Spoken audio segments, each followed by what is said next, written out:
Ceci va nous conduire vers les systèmes de coordonnées et on va étudier principalement les trois systèmes de coordonnées qui sont fréquemment rencontrés dans les problèmes de mécanique ou bien aussi dans n'importe quel problème de physique, à savoir les coordonnées cartésiennes, les coordonnées cylindriques et les coordonnées sphériques. Bon, on va commencer avec les coordonnées cartésiennes, ce sont les plus utilisées.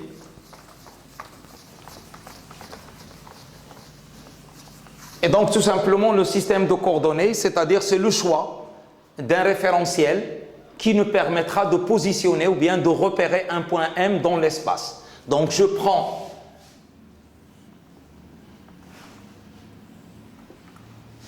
un système de coordonnées X, Y, Z, auquel est attachée la base I, J et K. Et si je prends un point M quelconque de l'espace, un point M, ici il est de coordonnées X, Y, Z, eh bien pour repérer ce point M, donc je vais prendre la projection de ce point dans le plan horizontal, donc soit H projection de M dans le plan X ou Y. Donc voilà H. Donc H ici a pour coordonnées X, Y. Voilà.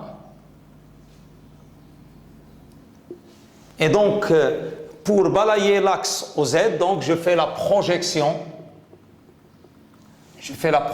de M sur l'axe OZ, il me donne un point petit m par exemple, ou bien un point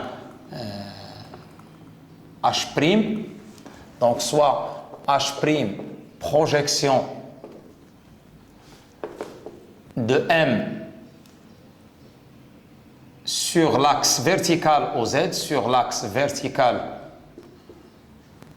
OZ. Et donc, la position du point M, c'est-à-dire le vecteur OM est défini par OH' plus H', voilà. Donc, qui est égal à et H', donc il appartient au plan horizontal XY, donc c'est XI plus YJ plus ZK. Donc en général, un point OM, il est défini par XI plus YJ plus ZK. Ce sont les coordonnées. Donc, X, Y, Z, coordonnées cartésiennes, c'est ce qu'on appelle coordonnées cartésiennes de N. Voilà. Pour balayer l'espace tout entier, afin de balayer tout l'espace, donc X, elle est compris entre moins l'infini et plus l'infini, voilà. Y entre moins l'infini et plus l'infini, et Z entre plus l'infini et moins l'infini. C'est-à-dire pour balayer tout l'espace cartésien, donc il faut que X part de moins l'infini à plus l'infini, Y de moins l'infini à plus l'infini et Z de moins l'infini à plus l'infini. Comme ça, on décrit l'espace tout entier. Et donc, le point M, il est défini par ces coordonnées cartésiennes qui sont X, Y et Z. Et un déplacement élémentaire, donc au cours du temps,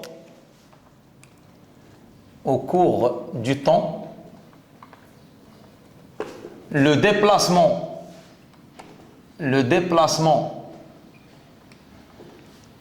élémentaire de M, élémentaire du point M, est donné par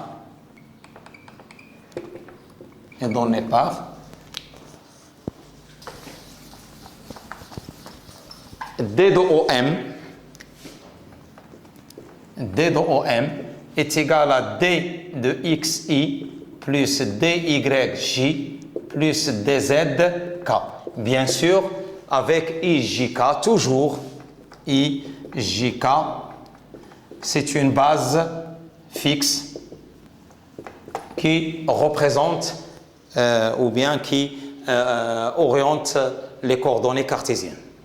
Bon, maintenant, on passe à un système qui est aussi utilisé, souvent rencontré en mécanique, c'est le système de coordonnées cylindriques. Quelle est la particularité de ce système par rapport au système cartésien? C'est que en coordonnées cylindriques, on rencontre une symétrie, par exemple, par rapport à un axe donné. Donc, c'est la particularité de la symétrie cylindrique. Donc, c'est qu'il y a une symétrie par rapport à l'axe de révolution du cylindre, c'est-à-dire par rapport à l'axe OZ. Et donc, on va, au lieu de définir le point M, comme on l'avait vu en coordonnées cartésiennes par trois distances qui sont X, Y, Z, ici, on va le définir à partir de deux distances qui sont, qu'on va définir, c'est ρ et Z, et un autre angle qui permet de balayer le plan horizontal. Donc, c'est l'angle phi. Donc, on aura aussi trois variables. Donc, comme on avait vu pour les coordonnées cartésiennes, le point M, il est repéré par trois variables qui sont X, Y, Z. Ici, on va définir de nouvelles variables qui sont ρ, phi et Z. Donc, je vais faire un schéma démonstratif pour les coordonnées cylindriques. Donc, je considère toujours la base ou bien le système de coordonnées X, Y, Z, O. Je vais placer la base I, J et K, c'est la base cartésienne. Donc, IJK, base cartésienne.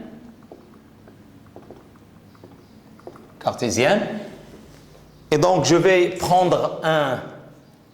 tracer un cylindre, tout simplement, un cylindre. Bon. Voilà, un cylindre. Et je vais choisir un point M, ici, un point M, par exemple. Donc, un point X, Y, Z dans l'espace cartésien. Et ce point M, donc on a une projection comme on a fait pour le premier. Donc, on va prendre une projection dans le plan horizontal au XY. Donc, on va définir pour repérer H, donc H, projection sur le plan, ou bien dans le plan X ou Y, tel que OH, on va le décrire, ou bien on va le représenter par ρ, ρ. Donc, on va définir un nouveau vecteur ρ. Donc, la distance ici, c'est ρ. Et ce vecteur, c'est un vecteur, contrairement aux vecteurs IJK qui sont fixes, ce vecteur ρ, il est en rotation dans le plan horizontal autour de l'axe OZ et suivant un angle phi. Donc, ρ, c'est un vecteur mobile, attention,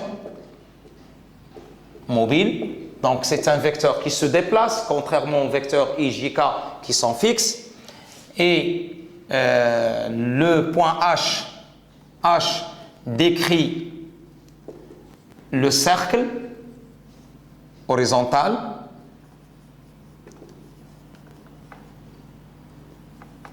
Lorsque phi varie de 0 à 2π. De 0 à 2π.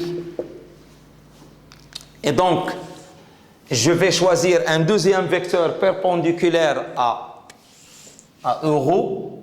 Donc, le deuxième vecteur qui est perpendiculaire, ici, pour pouvoir repérer le point H. Donc, ici, le vecteur E phi. Donc, E phi, vecteur directement perpendiculaire à euro. Et ce vecteur, il est défini à partir de la variable phi.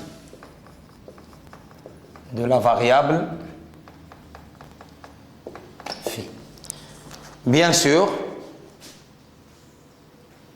Et il me reste la projection de M sur le plan horizontal, sur l'axe vertical, donc H', donc tel que OH',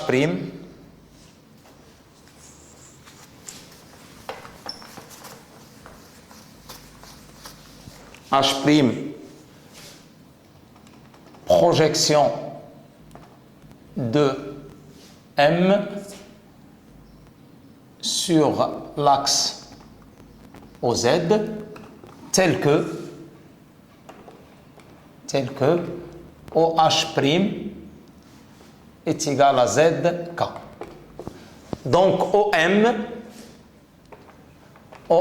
est égal à OH plus HM, ou HM c'est OH'. Donc HM c'est OH'. Donc, qu'est-ce que j'aurai? OM est égal à OH, je l'ai défini par ρ, et plus HM qui est égal à OH', donc c'est ZK. Voilà. Donc, en coordonnées cylindriques, le point M il est repéré par la variable ρ et par la variable Z.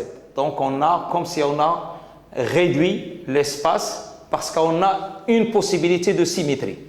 Donc avec, bien sûr, pour définir ces repères, avec euro, c'est le vecteur unitaire, donc on l'avait défini comme on avait dit au départ, donc c'est OH sur le module de OH. E phi est tel que, comment je peux le définir? E phi est tel que euro scalaire E phi est égal à 0 et E phi, la norme de E phi est égale à 1. Donc c'est comme ça qu'on le définit. Bien sûr, avec euro, E phi et K forment la base cylindrique. C'est ce qu'on appelle la base cylindrique. Donc la même chose, qu'est-ce qu'on peut dire de ces vecteurs? Donc ici, je vais représenter K. Voilà la base. Donc la base ici, euro, E phi K, c'est la base. Ça, c'est la base cylindrique. C'est la base cylindrique. Bien sûr, quelles sont les relations entre les différents vecteurs de cette base? Donc, on fait de la même façon. On a euro scalaire euro est égal à E phi scalaire E phi est égal à K scalaire K est égal à 1 pour que les vecteurs soient normés. Donc les vecteurs normés. On a aussi euro scalaire E phi est égal à E phi scalaire K qui est égal à K scalaire euro est égal à 0, c'est-à-dire que les vecteurs sont orthogonaux. Et ce qu'il reste tout simplement, c'est que la base cylindrique, il est direct dans le sens euro E phi K. Donc euro E phi et K direct, c'est une base directe dans ce sens-là. C'est-à-dire que si je prends euro comme ça, E phi comme ça et K comme ça, donc j'ai, comme j'ai dit tout à l'heure, si je prends le produit vectoriel euro vectoriel E phi, ça me donne ce vecteur-là. Et si je prends E phi vectoriel K, ça me donne euro. Et si je prends K vectoriel euro, ça me donne E phi. C'est-à-dire euro vectoriel E phi est égal à K. E phi vectoriel K est égal à euro. Et K vectoriel euro est égal à E phi. Attention, il faut que ces relations ne vous échappent pas. À chaque fois, il faut les poser, il faut les maîtriser. Parce que c'est, en général, toutes les erreurs rencontrées au sein des étudiants, c'est qu'ils n'arrivent pas à assimiler ce produit vectoriel entre les vecteurs de la base ainsi définie. Voilà. Et donc, le vecteur déplacement, de la même occasion, on peut définir le vecteur déplacement D de OM avec OM est égal à rho euro plus ZK. Donc le D de OM c'est quoi? Comment je peux le calculer? D de OM est égal à D de rho euro plus ZK. Donc c'est un déplacement qui se fait au cours du temps. Donc c'est D rho euro plus rho D de euro plus DZK plus ZDK. Donc moi je fais le calcul global. Et après, je procède à des simplifications. Donc la base cartésienne étant supposée une base fixe, donc ça c'est 0. Mais attention, ça c'est très important. D de euro est différent de 0. Parce que, comme je l'ai dit tout à l'heure, le vecteur euro c'est un vecteur mobile. C'est un vecteur mobile. Et comment je peux le calculer? C'est très simple. Donc D de OM est égal à D rho euro plus rho, et je vais écrire D de euro sur dt fois D, je vais l'écrire comme ça, fois défi, donc je vais simplifier, je multiplie par défi, je simplifie par défi, plus DZK. Maintenant, comment je peux calculer D euro sur défi? C'est pour cela que je suis obligé de faire des projections, et à partir de ces projections, je peux déduire D de euro sur défi.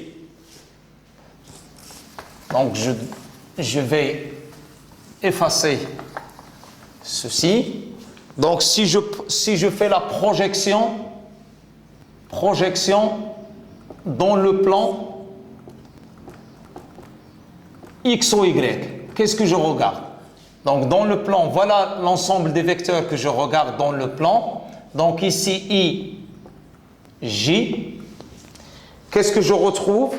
je retrouve le vecteur ρ et le vecteur qui est directement perpendiculaire.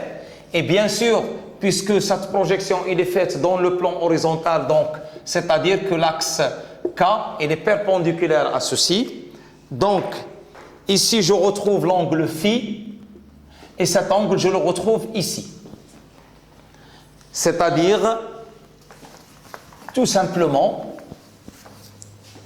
j'ai des relations entre ρ et E phi. Donc ρ, si je fais la projection, donc j'applique les propriétés de produit scalaire, donc c'est cosinus de phi I plus sinus de phi J, voilà, et E phi est égal à, si je fais ici la projection, je retrouve moins I, donc c'est moins sinus de phi I plus cosinus de phi J. Voilà. Maintenant, je veux calculer d de ρ sur d phi. Donc, à quoi est égal d de ρ sur d phi est égal à d de cosinus de phi I plus sinus de phi J sur d phi. Donc, c'est une dérivation, c'est une dérivée standard. Donc, c'est quoi? C'est moins sinus de phi I plus cosinus de phi J. Et ceci, c'est quoi? C'est tout simplement, qu'est-ce que je retrouve ceci? Je retrouve le vecteur E phi. Et ceci, on l'avait dit lorsqu'on a dit que la dérivée d'un vecteur, le vecteur et sa dérivée sont perpendiculaires. Donc, la dérivée de d de ρ sur d phi, automatiquement, il va me donner le vecteur E phi, qui est directement perpendiculaire. D'où d de OM, ce qui me donne d de OM est égal à d ρ plus d ρ d phi E phi plus dz k. Voilà. Donc, qu'est-ce qu'il explicite cette relation? C'est-à-dire que lorsque le point M se déplace en coordonnées cylindriques, donc il subit un petit déplacement dρ suivant ρ et un déplacement ρ d phi suivant E phi et un déplacement dz suivant k. Voilà. Et ceci, donc, je vais enchaîner par la relation entre les coordonnées cartésiennes et coordonnées cylindriques. Donc, si je prends OM en coordonnées cartésiennes, on avait défini c'est xi plus yj plus zk.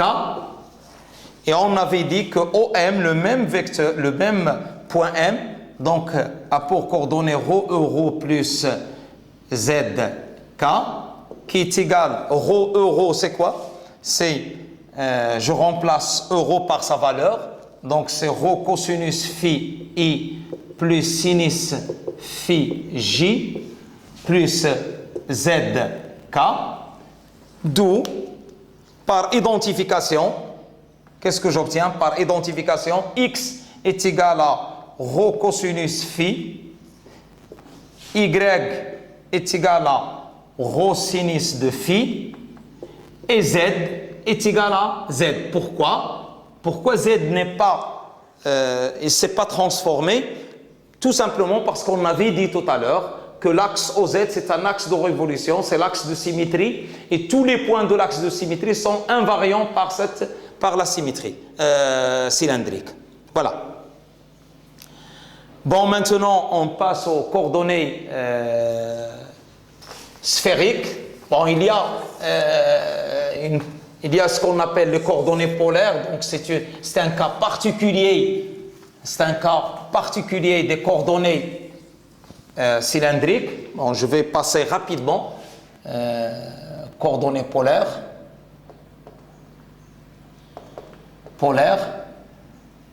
Tout simplement, il concerne un point qui se déplace dans un plan. Donc, automatiquement, point M se déplace dans un plan. C'est-à-dire, contrairement, lorsqu'on a dans les coordonnées cylindriques, lorsque le point M se déplace dans l'espace tout entier. Ici, le déplacement se fait dans un plan. Donc, on a X, Y, O. On a un point M. Ce point M, je peux le repérer par euro.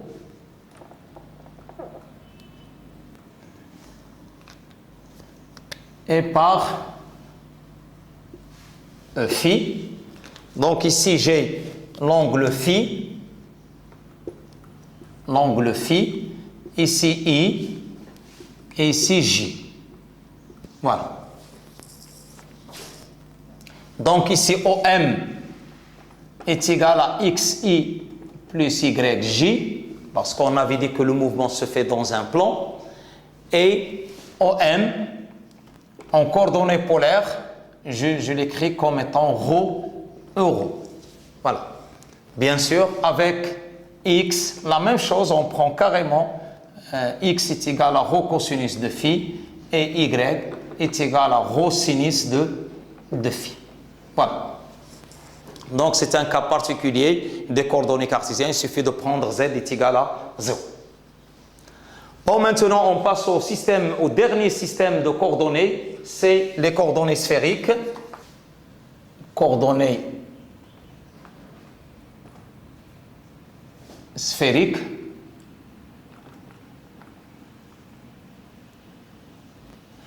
Donc, dans le système de coordonnées sphériques, donc on considère une sphère. Le système de coordonnées X, Y, Z. Je prends un point M quelconque, un point M. Ce point M, il est en coordonnées cartésienne, c'est X, Y, Z, mais OM, il est défini par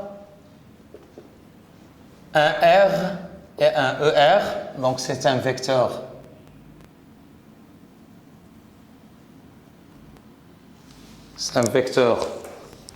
ER.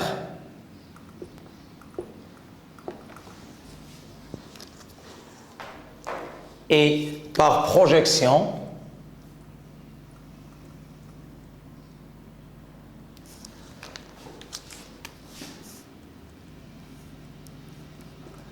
H dans le plan X ou Y, il est représenté toujours par le vecteur euro phi, donc je retrace les coordonnées cylindriques. La particularité de ce vecteur, c'est que ER il est égal à OM sur module de OM, c'est le vecteur directeur unitaire lié au point M. R il est égal à OM, c'est le module de OM, donc il est compris entre, donc R est supérieur ou égal à 0 pour pouvoir décrire toute la sphère. Donc si on a une sphère de rayon R, donc R elle est inférieur ou égal à grand R. Donc il y a un premier, le vecteur, l'angle phi qui oriente ou bien qui permet de décrire le point M dans le plan horizontal, et on va définir un deuxième angle θ qui permet de positionner le vecteur ER dans le plan vertical. Donc phi, il permet de balayer au point H qui est le point H, c'est la projection de M dans le plan horizontal, donc pour pouvoir balayer le plan horizontal, et θ, c'est l'angle qui permet au vecteur ER de décrire ou bien de balayer le plan vertical. Bien sûr, avec phi qui varie entre 0 et 2π, voilà, et θ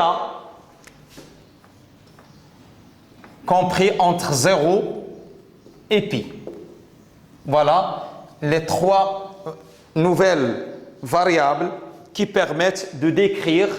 Donc, si le point M en coordonnées cartésiennes, il est défini par x, y, z, en coordonnées cartésiennes, on avait vu que en coordonnées cylindriques, il est défini par ρ, φ et z, en coordonnées cylindriques, et en coordonnées sphériques, il est défini par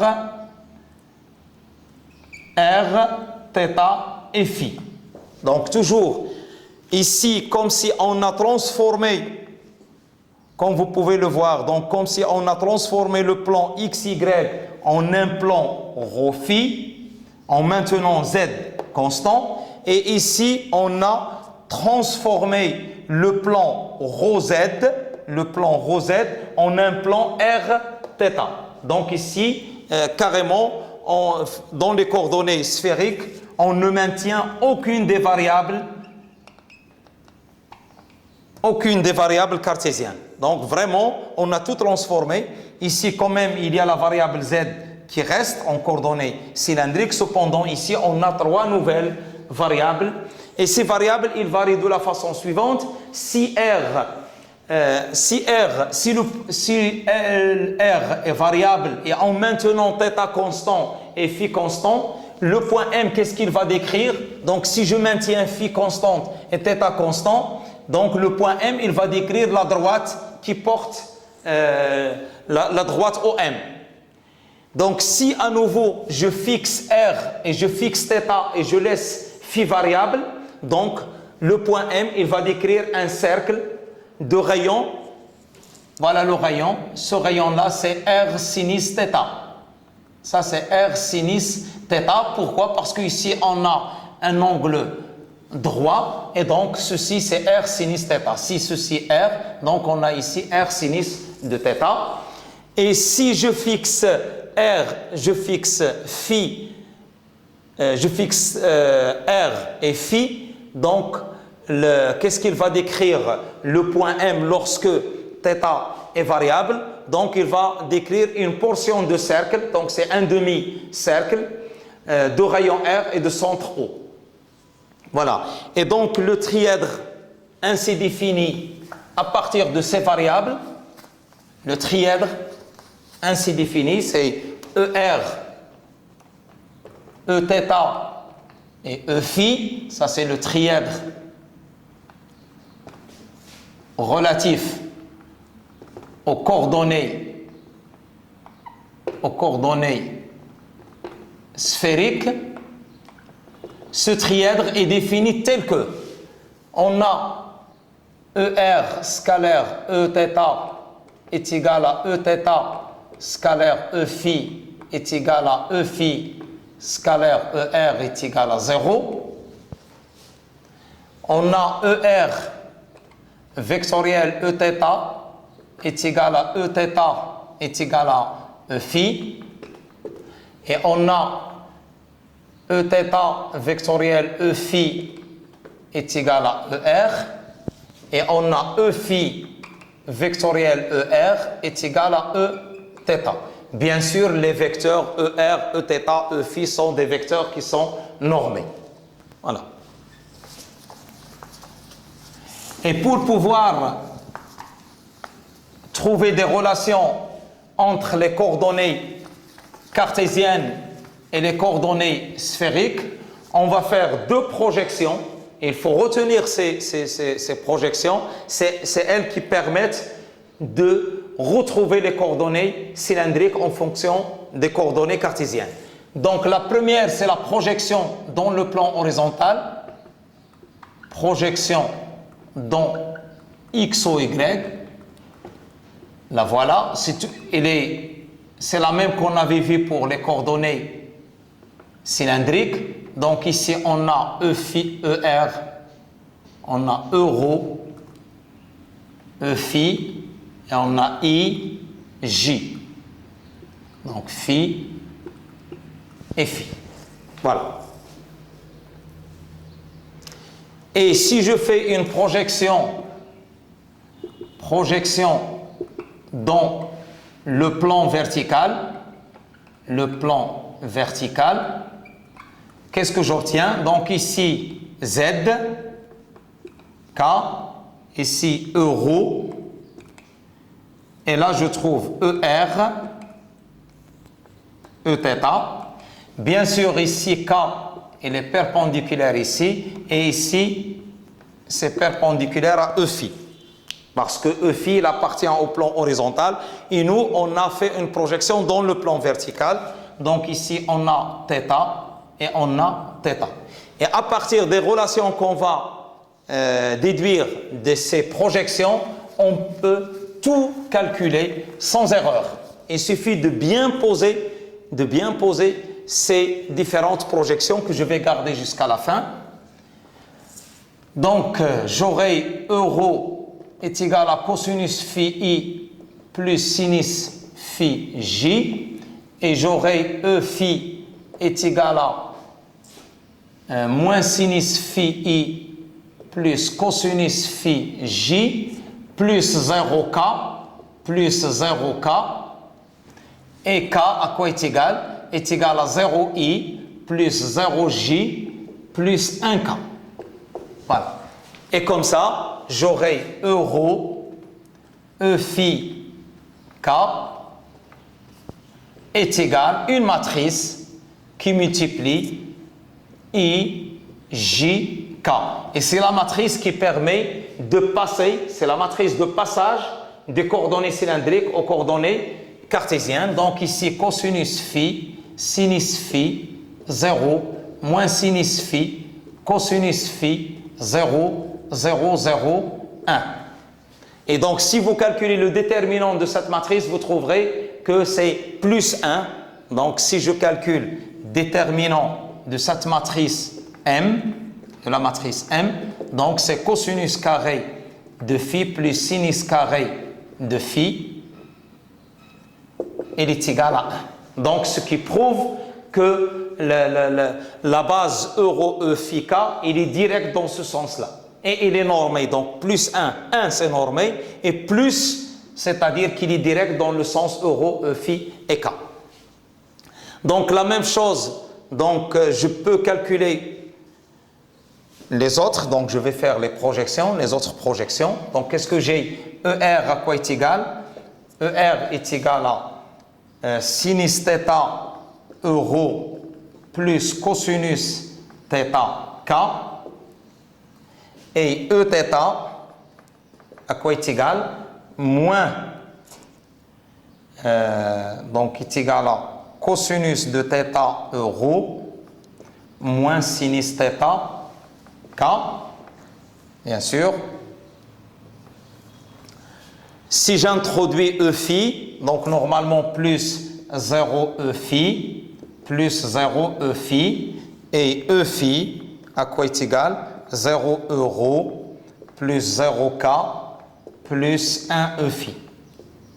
D'accord? Et là, je peux retrouver une autre matrice de passage des coordonnées cylindriques aux coordonnées sphériques.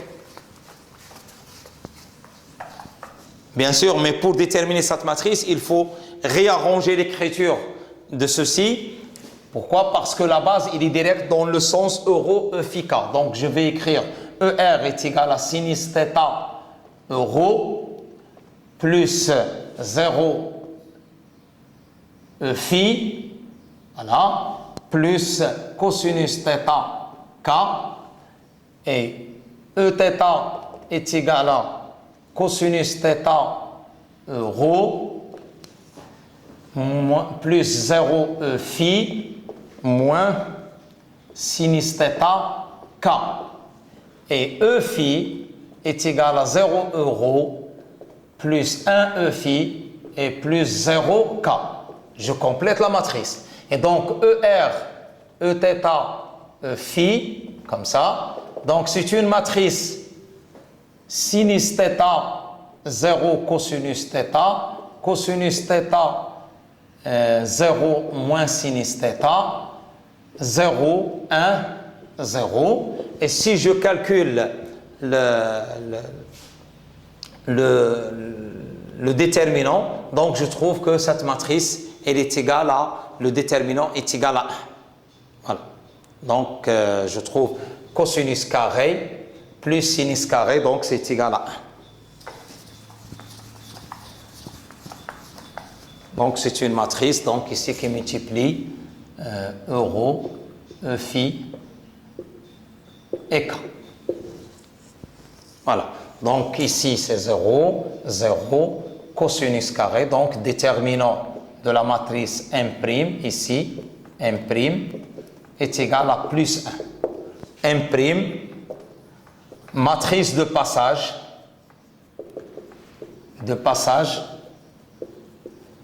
du système de coordonnées cylindriques au système de coordonnées sphériques. Voilà, du cylindrique au sphérique.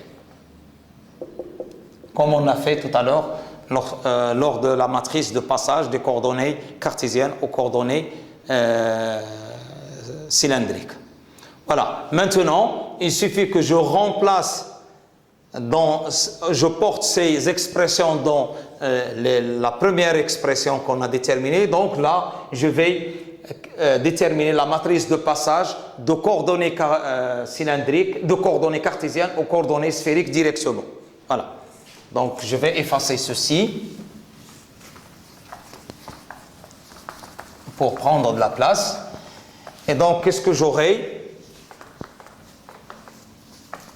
Donc, je vais avoir, on a dit ER à quoi est égal? ER est égal à sinus θ euro, et je vais remplacer euro par sa valeur. Euro, c'est quoi? C'est cosinus phi i plus sinus phi j, d'accord? Plus cosinus θ k.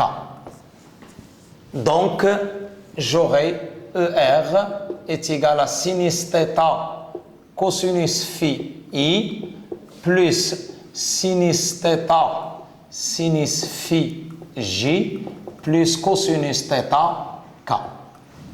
Donc, avec OM est égal à xi plus yj plus zk, et OM est égal à RER. Donc, si je remplace et je fais l'identification par identification, qu'est-ce que j'obtiens? Donc, x est égal à R sinus θ cosinus phi, y est égal à R sinus θ sinus de phi, et z est égal à R cosinus de θ. Donc voilà, ça c'est la relation qui existe entre les coordonnées sphériques, et les coordonnées cartésiennes.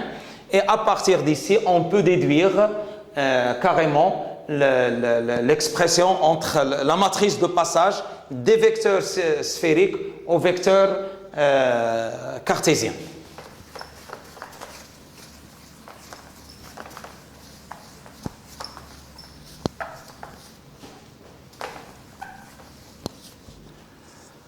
Donc, si je prends ER, donc est égal à sinus θ cosinus phi i plus sinus θ sinus phi j plus cosinus θ k, à quoi est égal Eθ? Donc, Eθ est égal à, si je prends, donc est égal de la même façon, en faisant le calcul, j'aurai cosinus de θ cosinus phi i plus cosinus de θ sinus de phi j plus moins sinus θ k, moins sinus θ k. Et j'aurai finalement E phi est égal à moins sinus phi i plus cosinus phi j plus 0k. Et donc la matrice de passage des coordonnées sphériques aux coordonnées cartésiennes, donc j'aurai ER, Eθ, E phi, c'est les coordonnées sphériques, est égal à la matrice de passage qui multiplie I, J et K, c'est les vecteurs de la base cartésienne. Donc ici, sinus θ, cosinus phi, sinus θ, sin phi, cosinus θ, cos θ, cos phi, cos θ, sin de phi, moins sinus de θ, et moins sin de phi, cos de phi, est 0.